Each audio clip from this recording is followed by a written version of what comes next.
Chicken biryani ஜீரக சம்பாவில் ஒரு டேஸ்டியான சிக்கன் பிரியாணி எப்படி செய்யுதுன்னு பார்க்கலாம். நான் இதை 1/2 மணி நேரம் ஊற வச்சிருக்கிறேன்.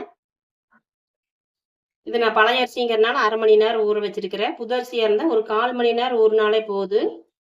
நான் 1/2 கிலோ அரிசிக்கு 1/2 கிலோ சிக்கன் எடுத்துருக்கிறேன். அது கொஞ்சம் மசாலா பெரட்டி எடுத்து வச்சுக்கலாம். வரமிளகாத்தூள் ஒரு 1/2 ஸ்பூன் சேர்த்துக்கலாம். உப்பு கொஞ்சமாக சேர்த்துக்கலாம். இஞ்சி பூண்டு பேஸ்ட் ஒரு 1/2 ஸ்பூன் சேர்த்துக்கலாம். தயிர் ஒரு 2 ஸ்பூன் சேர்த்துக்கிட்டு பெரட்டி வச்சுக்கலாம். மசாலாவெல்லாம் நல்லா பெரட்டி வச்சுக்கலாம். ஒரு 1/2 மணி நேரம் ஊறிட்டு, அரிசி 1/2 மணி நேரம், சிக்கன் 1/2 மணி நேரம் ஊறிட்டு, அதுக்குள்ள மசாலாவெல்லாம் ரெடி பண்ணிக்கலாம். 1/2 கிலோ சிக்கனுக்கு 25 கிராம் இஞ்சி, 50 கிராம் பூண்டு எடுத்துருக்கிறேன். இப்போ நைஸா அரைச்சி எடுத்துக்கலாம். இதோட மல்லி ஒரு கைப்பிடி, புதினா ஒரு கைப்பிடி போட்டு அரைச்சிக்கலாம். நம்ம நைஸா அரைக்க வேண்டாம், கொஞ்சம் திப்பி திப்பியா இருக்கிற மாதிரி அரைச்சி எடுத்துக்கலாம். இஞ்சி பூண்டு அரைச்சி எடுத்தாச்சு. பெரிய தக்காளியும் ஒரு தக்காளி நைஸா அடிச்சு எடுத்துக்கலாம். மசாலாலாம் ரெடி பண்ணியாச்சு. நீ தாளிக்கிறதுக்கு ஆரம்பிக்கலாம். ஆயில் சேர்த்துக்கலாம். ஒரு 50 மில்லிக்கு சேர்த்துக்குங்க. பட்டை ஒரு 3 இன்ச் அளவு சேர்த்துக்கலாம். கிராம்பு சின்னதாக இருக்கிறதுனால ஒரு 5-6 சேர்த்துக்குங்க. ஸ்டார்ப்பு 2, பிரிஞ்சி எல்லாம் 2 கட் பண்ணி சேர்த்துக்குங்க.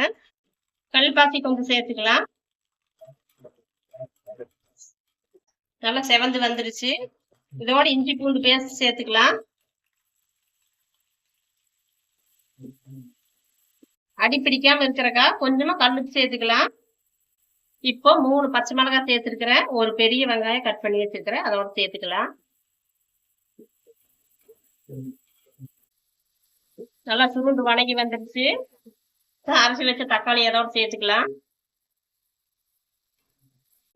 இப்போ புதினா மல்லி அதோட சேர்த்துக்கலாம். கொஞ்சம் திப்பி திப்பியா அரைச்சோம்னா அந்த மாதிரி அரைச்சிட்டு அதோட சேர்த்துக்கலாம்.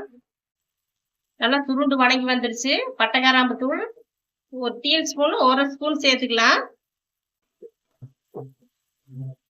பட்டை கிராம்பு தூளுக்கு பட்டை 100 கிராம், 50 கிராம் கிராம்பு, ஏலக்காய் ஒரு 20 ஏலக்காய் அரைச்சி பவுடர் பண்ணி வச்சிருக்கிறேன். அதில் 1 ஸ்பூன் சேர்த்துருக்கிறேன். அந்த மாதிரி அரைச்சி வச்சுக்கோங்க.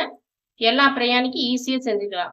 சோம்புத்தூள் ஒரு 1/2 ஸ்பூன் சேர்த்துக்கலாம். சோம்புத்தூள் சில பேர் சேர்த்த மாட்டாங்க, சேர்த்துறப்ப மனம் நல்லா இருக்கு. சோம்பு 1/2 ஸ்பூன் சோம்புத்தூள். இப்போ சிக்கனை அதோட சேர்த்துக்கலாம்.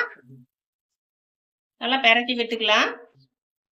மசாலாவெல்லாம் நல்லா பெரட்டி விட்டு ஸ்லிம்ல வச்சு ஒரு 10 நிமிஷம் மூடி வச்சிடலாம். மூடி வச்சுட்டு அப்பப்போ பெரட்டி பெரட்டி விடுங்க. ஒரு 2 நிமிஷத்துக்கு ஒருக்கா பெரட்டி விட்டுக்கலாம். அடி பத்திரு, அதனால பெரட்டி விட்டுக்கலாம். 10 நிமிஷம் ஆயிடுச்சு. மசாலாவோட சேர்ந்து சிக்கன் நல்லா வெந்துருச்சு. நீ அரிசி அதோட கலந்துக்கலாம்.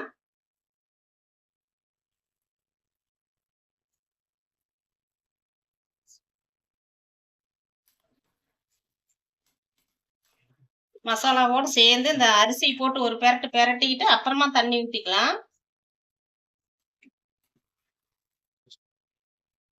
நம்ம பாத்திரத்தில் செய்யறதுனால 1 டம்ளர் அரிசிக்கு 2 டம்ளர் தண்ணி எடுத்துக்கலாம். கரெக்டா இருக்கு. நல்லா கலக்கிட்டு உப்பு கரெக்டா இருக்குதான்னு பார்த்துட்டு, காரம் கரெக்டா இருக்குதான்னு பார்த்துட்டு, உப்பு பத்தலைன்னா உப்பு போட்டுக்கலாம். காரம் பத்தலைன்னா கொஞ்சம் வரமிளகாய் தூள் சேர்த்து மூடி வச்சிடலாம். நம்ம கலக்கி விட்டு மூடி வச்சிடலாம். நல்லா ஒரு கொதி வரட்டு. நல்லா தண்ணியெல்லாம் சுண்டி இந்த அளவுக்கு வந்துருச்சு. நாம இனி தம் போட்டுடலாம். இந்த டேஸ்ட்ல தம் போட்டுடலாம். கரெக்டா இருக்கு. தோசைக்கல் வச்சுக்கலாம். தோசைக்கல் சூடானதையும் பிரியாணி எடுத்து அது மேல வச்சிடலாம். தோசைக்கல் நல்லா சூடாயிருச்சு. நீ அது மேல வச்சிடலாம். ஒரு பாத்திரத்துல நல்லா கொதிக்கிற தண்ணி ஊத்தி அது மேல வச்சிடலாம். நல்லா தம் ஆகுட்டு.